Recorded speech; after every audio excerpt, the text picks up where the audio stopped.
Hey folks, my name is Chris at HouseIt, based here in Miami, Florida. Today we're going to talk about a very timely and relevant topic, and that is why is real estate an inflation hedge asset?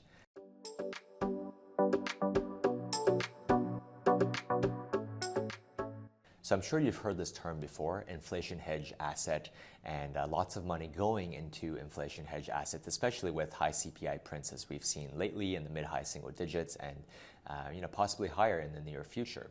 So what should you do, and what exactly does the term inflation hedge asset mean? Well, the reason real estate is considered to be an inflation hedge asset is because the price that it can sell for and the rents that it can command if it's an investment property are considered to be able to rise with inflation. So it has pricing power in an inflationary environment.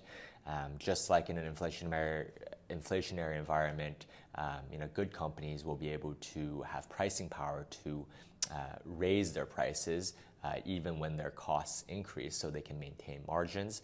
And the same thing applies for real estate as an investment asset class. Typically in an inflationary environment, not only will there typically be more money chasing goods and assets and services, causing prices to rise by themselves, but in this inflationary environment, typically landlords will be able to raise their rents as well by inflation or perhaps more. And often a lot more if you pick the right market, such as Miami real estate. And even in New York City, rents have rebounded above pre-pandemic levels. But if you pick your spots right, rents can certainly increase by much more than inflation. So there you have it.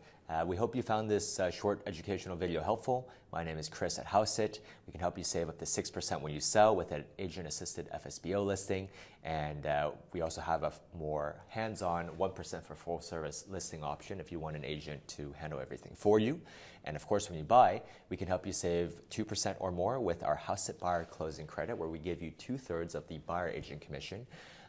And that can be much more than your 2%. For example, here in Miami, many new construction buildings offer much more than 3%, which is what you typically hear of, to buyer's agents. For example, the Missoni Buyer will offer 7% to buyer's agents. So 2/3 of that to you can cover your closing costs and more. My name is Chris at HouseIt, and we'll see you on the next one.